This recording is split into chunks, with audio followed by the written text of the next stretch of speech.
Hello, everyone, and welcome. I'm Emily Oglesby, the Director of Communications and External Affairs at the Florida Department of Economic Opportunity. I'd like to welcome all of you to the statewide employment data release call. Thank you all for joining us. I'm going to provide a few housekeeping items and directions that will help assist with the flow of the call. First, I wanted to let all of you know that we're recording this, and we will provide a link at the bottom of the statewide release on our website. That went out shortly from, or not too long ago, from the governor's office, but we will also post that on our website with the link to this recording.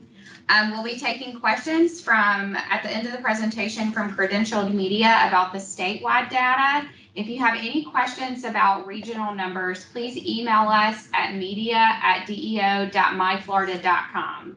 In order to ask a question, we request that you type your question in the chat feature, and we will get to those as soon as possible, as soon as the presentation is over. Please feel free to send any regional questions to media@deo.myflorida.com. Today's presentation is focused on employment data for September 2021. I'm going to turn the call over to Secretary Eagle, who's joining us by phone, and we'll get started. Hey, good morning, everyone. Thank you for joining us. We've got some exciting numbers to announce here this morning for Florida, and I just wanted to join today because there is a unique story that we want to be able to tell, and that is what Florida is doing across the nation, especially for workers here in our state. As you all probably saw a few weeks ago, the national unemployment numbers came out, and the national unemployment decreased along with the national labor force decreasing, which artificially has lowered the national unemployment rate. So I'm going to turn over to Adrian to talk about those numbers, but usually we talk about jobs, and jobs are, of course, the number one focus. We want to connect people with jobs, but today's story is really all about the workforce. So Adrian, let's take it away, and then we'll talk further towards the end. All right, thank you, Secretary, and good morning, everyone. At 10 a.m. this morning, the Florida Department of Economic Opportunity released September 2021 labor statistics for the state of Florida and its sub-state areas. This included all metropolitan areas, counties, and large cities. These data were produced by the U.S. Bureau of Labor Statistics through a federal-state cooperative agreement with DEO. Data were collected through a combination of employer and household surveys, administrative records, and statistical modeling techniques. So this morning, I'm going to walk you through the details of the September 2021 labor statistics, and I'll start with the household survey. As a reminder, the current population survey is used to estimate Florida's unemployment rate, total labor force, and labor force participation rate under the local area unemployment statistics program. Since these statistics are based on a survey of households, they capture information about individuals, not jobs, and they are calculated by place of residence, not place of work. So let's get into those numbers. Florida's seasonally adjusted unemployment rate in September 2021 was 4.9%. Florida's September 2021 unemployment rate dropped by 0.1 percentage point from the August 2021 rate and was down 2.3 percentage points from the September 2020 rate. In September 2021, Hendry County had the highest unemployment rate at 6.7%, followed by Putnam County at 5.9%, and Highlands County at 5.7%. Monroe County had the state's lowest unemployment rate with 2.6%, followed by St. Johns County with 2.9% and Wakulla County at 3.1%. This unemployment rate represented 517,000 jobless individuals out of a labor force of 10,593,000. Florida's September 2021 labor force increased by 50,000 individuals, or 0.5% from 1 month ago, and increased by 540,000 individuals, or 5.4% from the September 2020 level. The unemployment dropped by 13,000 individuals last month, while employment grew by 63,000 individuals. The labor force is composed of the currently employed workers as well as unemployed people who are actively seeking work. In September 2021, Florida's labor force continued to grow after surpassing the pre-pandemic labor force level in July of this year. Florida's labor force has grown for 11 consecutive months, adding 582,000 individuals since October 2020. And over the last several months, this growth has really been driven by increases in employed individuals during that period. When the labor force increases, it is often a signal that people are optimistic about employment opportunities and are choosing to enter the job market. Unemployed people can be categorized as unemployed for different reasons. A person may be unemployed because they lost their job. They may have quit their job voluntarily.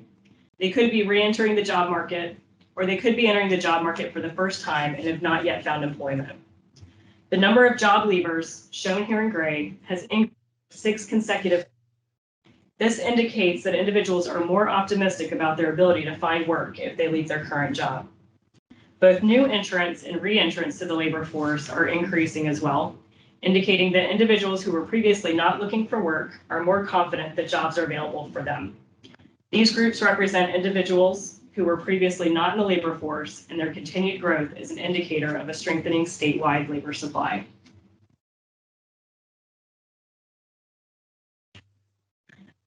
Job creation data for Florida is derived from the Current Employment Statistics, or CES survey, that is conducted by the U.S. Bureau of Labor Statistics. The CES survey collects data from over 40,000 Florida businesses and establishments each month to measure jobs by industry across the state.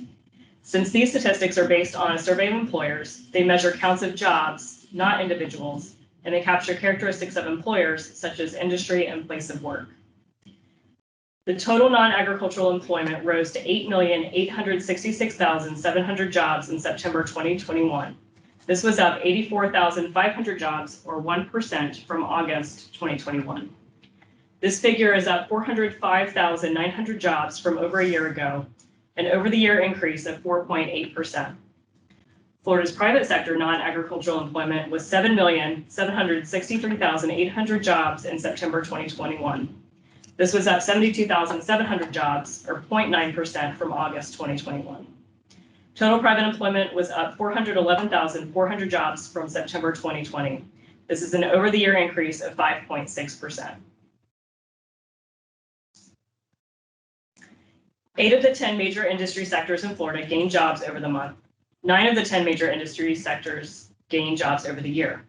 Leisure and hospitality gained 26,600 jobs over the month, or 2.5%, followed by trade, transportation, and utilities at 19,200 jobs, or 1.1%, and total government at 11,800 jobs, or 1.1%. The information industry and other services were the only industries that lost jobs over the month. Between February and April 2020, Florida lost 1.2 million jobs statewide. As of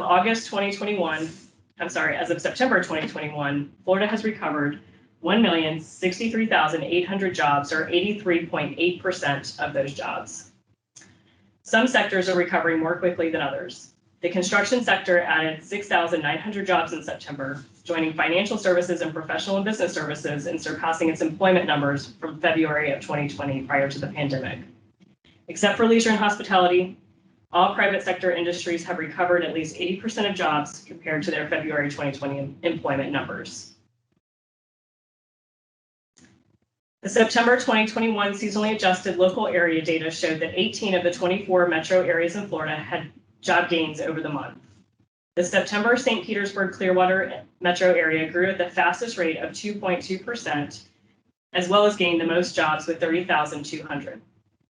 Other metro areas with notable job growth were the Orlando, Kissimmee, Sanford metro area with 15,300 jobs, Jacksonville with 7,300 jobs, and Miami Beach, Kendall metro area with 4,200 jobs. A common measure of labor demand is online job advertisements. Although this is an incomplete picture of total labor demand, these data provide a real-time look at how many and which types of jobs employers are trying to fill. Job advertisements remained elevated as Florida employers listed 520,122 ads in September 2021. Jobs in the healthcare, retail, and food service sectors were among the most commonly advertised occupations over the last month. The U.S. Bureau of Labor Statistics also produces estimates of job openings and labor turnover through a survey known as JOLTS. In the past, the state level estimates were only available on a quarterly basis. Starting today, they are now providing these estimates on a monthly basis with a 1-month lag scheduled compared to our core labor statistics. Some notable key factors that came out this morning with this data series were that BLS estimates that there were 650,000 job openings in Florida in August of 2021, and this was an increase of 276,000 job openings from a year ago. There were 264,000 quits, which was up 71,000 from a year ago, and 421,000 hires, which was up 98,000 from a year ago. And that concludes my remarks this morning, but I'm happy to answer any questions that you have. Okay, thank you, Adrian. Oh, go ahead, Secretary. Yep, thank you, Adrian, for running us through that. And so some of the finer points that I wanted to highlight and why I'm joining today, again, that story is in the workforce. So what we're looking at, of course, our jobs numbers are incredible. They continue to be 17 consecutive months of private sector job growth, increasing by 5.6% over the year. We've gained back just over 1 million jobs since April of last year, nearing that pre-pandemic level. And only 4 times in the last 30 years have we seen this growth rate, and that's 3 times faster than the national growth rate over the month. But the workforce, the labor force is really what we're looking at today. We've seen 11 consecutive months of labor force increases, 5.4% increase over the year, while the nation only grew by 0.8% over the year. Those are staggering numbers. Florida's labor force grew 5.4% over the year, the nation 0.8%. That is a number of 540,000 in Florida over the year, and 423,000 of those increased in the last 6 months alone. And why is that telling? Well, in May of this year, we announced the Return to Work initiative. The governor has made it clear that Florida is open for business. We want to attract workers. We want to connect them with jobs. We've seen that increase substantially. We have seen more optimism in Florida than we've seen in the nation. Just this last month, the nation's jobs increased slightly, and the labor force decreased, which resulted in an unemployment rate decreasing. Well, in Florida, our jobs have increased greatly, and our labor force has increased greatly. So we are really setting an example for the nation. And furthermore, what we've seen is across the nation, states or the federal government, they continue to let the tides of the pandemic take over. What we're doing here in Florida is we're hedging against it. We are saying that we are open for business. We want to help workers. We want to help them find jobs. And the numbers, the details are in the numbers, and it is showing that people are optimistic about Florida. They're ready to go back to work, and we want to connect them. The only thing that's stopping us with that unemployment rate getting down to pre-pandemic levels is we've got to connect them with those jobs that are open. We have over 500,000 jobs available in the economy, and with the workers, the workforce that continues to increase because they're excited to get back to work. They're optimistic about their future here in Florida. We are going to do everything we can to connect them with those jobs, and our economy is going to continue to heal and do great things thanks to the leadership of Governor DeSantis. And as other states want to let their employees go and force vaccine mandates, we're not going to do that here in Florida. We're going to embrace them. We're going to welcome people to Florida. We're going to connect them with jobs, and our economy is going to continue to lead the way. So thank you all for joining today. And as Adrian said, happy to answer some questions. Okay, we have one question from Christine. You stated that the number of workers quitting is up from last year, which would make sense because of COVID. How does it compare to the number of workers who quit in that month in 19, excuse me? That's a great question. And one thing that I want to make sure is really clear is while we are seeing an increase in people quitting since last year, what's really interesting about that is that they're quitting, but they're still saying that they're looking for work. So traditionally, this is considered to be an optimistic sign. That means people are quitting because they're confident that they can find a job somewhere else. So just want to make sure that that distinction was really clear. I don't have the numbers for 2019 right in front of me, but we can certainly pull that and provide that for you. Okay, thank you, Adrian. Charles asks, how would you describe how rural areas are recovering?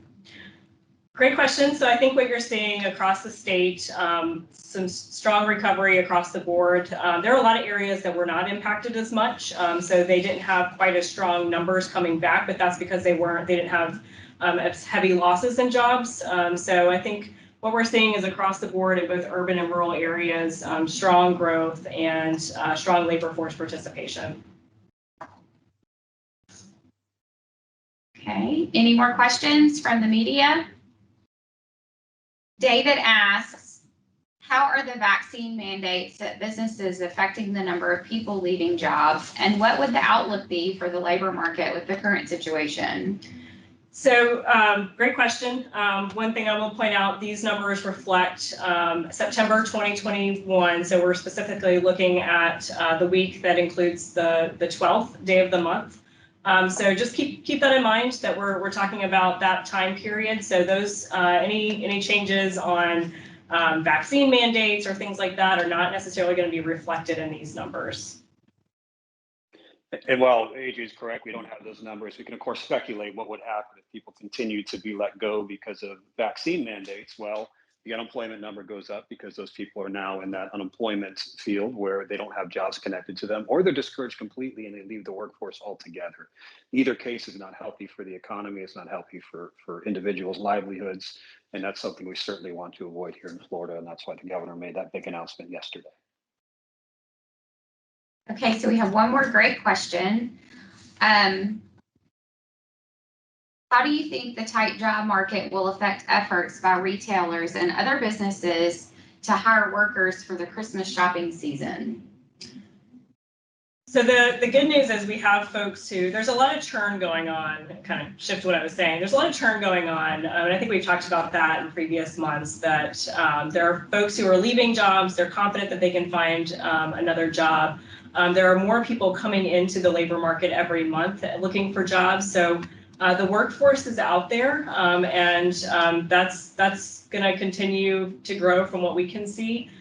So for businesses, that's the positive sign, that people are out there, they're confident, they're looking for work. And so I think that will continue to be a positive indicator for businesses. So Caroline, and one thing the governor mentioned, sorry, Emily, one thing the governor mentioned the other day too is look, the federal benefits just ended about a month ago, or at least Labor Day, early September. So it's going to take some time for the workforce to line back up with the available jobs. But when you have federal policies that allow people to be unemployed for well over a year, and we've had nearly 500,000 in Florida collecting benefits for over a year, it does provide for the opportunity for, or at least a disadvantage to those individuals to have to reconnect to the workforce. And that does take time. So we're here to assist them. We're going to be working with CareerSource to connect them with those jobs. But to that question about what does the job market look like heading into the holidays, jobs are available, but workers are also available. So the work now for us as a state, for the economy, is to connect those individuals with the jobs. And we will be focused on doing so. Thank you, Secretary. We have a question from Caroline Glenn. Was there any disappointment that this month only improved by 0.1%? Why do you think the rate improved only that much? So actually, I think the key number here is looking at the job growth numbers. So there's a lot of things happening all at once that resulted in the drop in unemployment to 4.9%. But I'd really focus on the fact that we added 72,700 private sector jobs. Not sure if you caught the secretary mention that that's only happened a few times in the last 20 years that we've had that much of a job gain over the month. That's huge. That's a big number. So while that's happening, we also have more people coming into the labor force who are looking for jobs. Most of them are finding employment. So we had 63,000 individuals gain employment over the month in the labor force. But you also have people who are unemployed. And again, it could be that they quit their job because they're confident that they'll find another one, but they're still counted as unemployed. It could be that they have come back into the labor force from being out of the labor force for some period, or they could be new entrants. So there's a lot of reasons people are coming into the labor force. And so the fact that it continued to decline with people coming into the labor force is a very, very positive sign. So I think that's actually really encouraging that while all of that's happening, it dropped down to 4.9%. And I'll just add that, lining up the state's unemployment number, the national 4.9%, 4.8%. Again, that tells two different stories, and the story is in the details, as Adrian said, and it's in the workforce. The national workforce has dropped, yet Florida's has increased. So really, in order for the entire nation, any state, to heal and get back to pre-pandemic levels, correct me if I'm wrong, Adrian, but that unemployment number has to go up at some point because people need to re-enter the workforce. When people re-enter the workforce and are in that unemployment category before they find a job, that increases the unemployment rate. We saw that happen earlier this summer when we announced the Return to Work initiative. The unemployment rate had been dropping, but it did increase slightly, and that's a healthy increase because people are confident they're re-entering the workforce, and that's what this nation needs to heal. Is people need to re-enter the workforce. That's happening in Florida. We can't say that that's happening across the nation, unfortunately. Absolutely right. So Secretary, we actually have a question for you from Caroline Glenn. She asks, there are many workers who are quitting or not going back to jobs because they're fed up with the low pay and poor benefits. Is there any message to employers of what they can do to make jobs more attractive during this time when workers are being more choosy? Sure, and that's free market economics. So look, people have the right to choose. Do they want to go to work? Do they want this job, or do they want to hold out? Do they have savings and they want to rely on those savings until they can find the job that suits them better? I'm all for that. That's free market economics, and that's why we have Career Source as well and Employ Florida.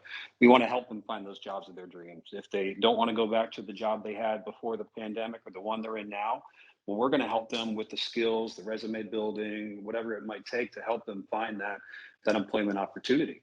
Now, we don't have unemployment benefits that will last them exponentially longer. It's 19 weeks here in Florida. Now the federal benefits have ended, and that's in statute. So, if they're without work through no fault of their own, they can rely on that for a short term, but that won't be there longer. So eventually, they're going to have to decide, do they want to go back to work, or are they just going to leave the workforce entirely? So the message to employers is yes, look, if they're having trouble hiring, they have to get creative. They have to make decisions about what do they want to do to market themselves, to be attractive to those in the job market. And that's free market economics, and that's what we support here in Florida. Okay, thank you, Secretary. So are there any closing remarks from Secretary and Adrian? Okay, we will end our call today. Thank you all for joining us. Next month's economic data call will be held on November 19th at Friday, November 19th at 10:30. Thank you all for joining us. Have a great day.